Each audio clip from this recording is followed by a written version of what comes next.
Le pasteur Léo. Le pasteur Léo est devenu pasteur après un parcours élogieux. Dès son jeune âge, il était très actif au culte d'enfants. Puis il devint moniteur du culte d'enfants, évangéliste, avant d'aller à l'école de théologie où il obtint une licence en théologie. Quelques années plus tard, il est consacré au ministère pastoral et affecté à Lappe comme pasteur de la paroisse de ce village. Le pasteur Léo est un prédicateur doué qui séduit les chrétiens du village Lappe par la qualité de ses enseignements et son éloquence. Il a la méprise de la parole de Dieu. Après ses multiples prédications, on pouvait déjà voir les fidèles apporter à l'Église des objets maléfiques que leur donnaient les sorciers.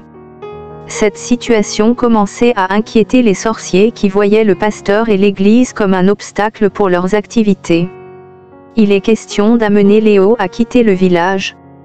Pour cela, il devait se servir de l'un de leurs membres, une certaine Liliane, une jeune fille très belle et très séduisante. Liliane était devenue la chrétienne la plus régulière aux multiples activités de l'Église. Elle faisait tout pour se faire remarquer par le pasteur. Lors des enseignements, elle posait des questions pertinentes, sans toutefois s'intéresser aux réponses. C'était pour elle une manière de fixer l'attention du pasteur. L'intérêt qu'elle portait à la parole de Dieu ne laissait pas le pasteur indifférent. Elle abordait le pasteur même hors du temple pour lui arracher quelques explications. Liliane et Léo étaient devenus déjà très familiers. Le pasteur Léo voyait en Liliane une jeune fille intelligente et passionnée de la parole de Dieu. Il finit par porter son choix sur elle comme une compagne avec qui il peut vivre son ministère. Liliane semble être très surprise par la demande en mariage du pasteur, pourtant c'est ce qu'elle visait depuis. Elle se dit intérieurement, il est tombé dans mon piège, notre plan commence à fonctionner. Les formalités d'usage remplies, le mariage entre Léo et Liliane est programmé. Leur mariage était rendu grandiose par les fidèles qui aimaient bien le pasteur Léo. Léo aimait sincèrement Liliane, mais Liliane faisait semblant de rendre la chose réciproque, mais c'était une simple apparence. Les sorciers avaient recommandé à Liliane de tout faire pour ne pas tomber amoureuse de Léo, ni faire de enfants avec lui. Il était question pour eux, pendant qu'ils étaient ensemble, d'agir à travers Liliane sur lui de manière à le faire devenir très hostile aux fidèles. Au fur et à mesure que le temps passait, Léo devenait de plus en plus amer vis-à-vis des fidèles sans aucune raison apparente et surtout sans se rendre compte. C'est ainsi qu'un jour, lors d'une prédication, Léo dit aux fidèles, « Je ne vous prie pas pour venir à l'église, si vous voulez, restez chez vous, bande de salauds. » Quand un ancien d'église lui avait demandé pourquoi il avait agi ainsi, il était très surpris et avait nié avec énergie. En plus de cela, il faisait beaucoup d'autres choses sous l'influence de sa femme pour fâcher les fidèles et les anciens. Par exemple, il avait grondé publiquement un ancien d'église, lui reprochant sans aucune preuve, le fait d'avoir volé l'argent de la collecte. Les fidèles commençaient à remarquer que quelque chose n'allait pas avec leur pasteur, tellement il avait changé. Beaucoup de fidèles venaient se plaindre qu'ils voient la femme du pasteur faire des choses bizarres dans leurs rêves. Une d'elles l'avait vue se transformer en cobra pour la poursuivre et l'autre l'avait vue se transformer en un homme. Le pasteur, qui voyait en sa femme une personne exemplaire, rejetait en bloc ces accusations, et reprochait aux fidèles d'être jaloux de sa femme, à cause de sa beauté et ses qualités de bonne épouse. Seulement il ne savait pas que derrière cette beauté angélique se cache un véritable démon. Certains chrétiens proposaient déjà qu'on écrive à la hiérarchie de l'Église pour demander l'affectation de leur pasteur. Entre le pasteur et sa femme il y avait une harmonie totale d'après le pasteur. Pourtant il était manipulé par sa femme avec les sorciers de Lappe. Un jour, le doyen des anciens appelle le pasteur et lui parle seul à seul. Il lui dit, « Tu es devenu très bizarre après ton mariage. » « Comment ça bizarre ?» dit le pasteur surpris. L'ancien lui propose que le conseil d'anciens vienne prier à son domicile. Le pasteur n'y trouve aucun inconvénient. Pendant la prière, dès que l'ancien prononce le nom de Liliane, le pasteur sursaute comme quelqu'un qui sort d'un sommeil profond. Il venait d'être délivré du joug des sorciers. Pendant ce temps, Liliane, au marché, sent des malaises. Son énergie vitale semblait diminuer. Le pasteur demande pourquoi la prière a lieu plutôt chez lui. L'ancien lui raconte tout ce qui s'est passé. Le pasteur qui fait confiance aux anciens croit à ce qu'ils ont dit de lui pendant qu'il était sous l'emprise de sorciers. Indirectement, l'ancien attire son attention sur le fait que sa femme a quelque chose à y voir. Léo commence à avoir des doutes sur la nature de sa femme. Lorsque sa femme rentre du marché, il l'accueille chaleureusement comme d'habitude. Il lui dit qu'il venait de finir la prière avec les anciens, et qu'ils reviendront demain pour une autre. Il constate que sa femme est un peu gênée quand on parle de prière dans sa propre maison. Liliane comprend alors pourquoi elle a eu des malaises.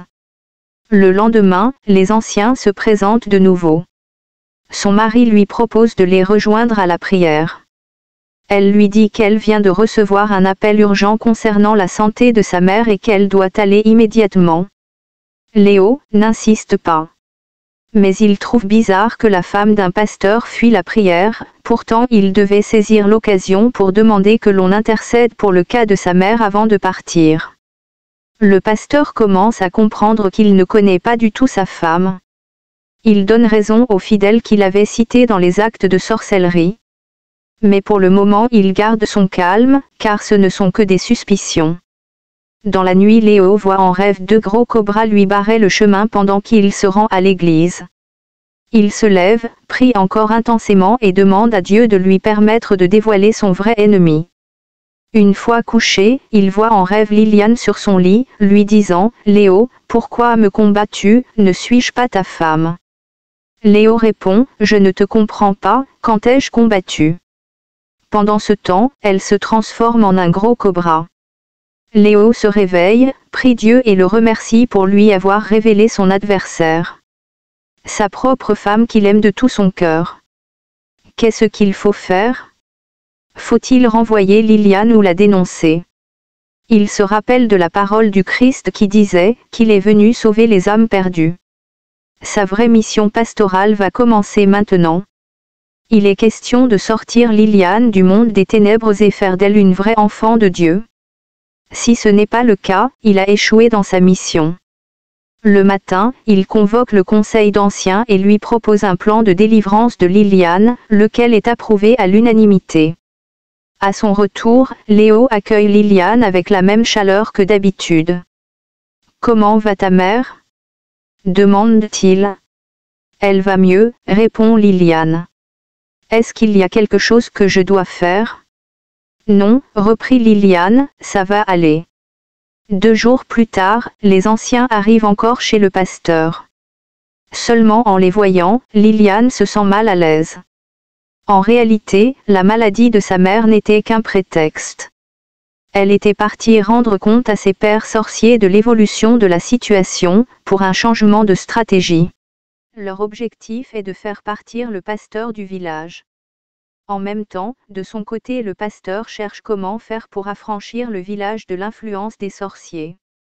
Dès que la prière commence, Liliane, qui n'a plus trouvé d'excuse pour fuir, commence à se torpiller en poussant des cris. Les anciens l'encerclent et continuent la prière. Elle tombe, se débat et à un moment donné elle ne bouge plus, elle respire forte et transpire à grosses gouttes. La prière s'intensifie. Les anciens marquent une pause et commencent la louange. Pendant ce temps, un ancien qui sort se détendre voit devant le magasin du pasteur un gros cobra enroulé.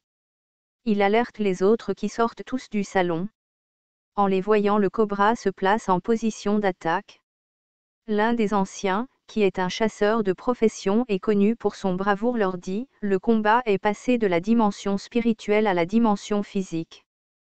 Pas de panique, laissez-moi agir. » À l'aide d'une latte, il écrase la tête du cobra. Il constate qu'il y a un objet dans son ventre.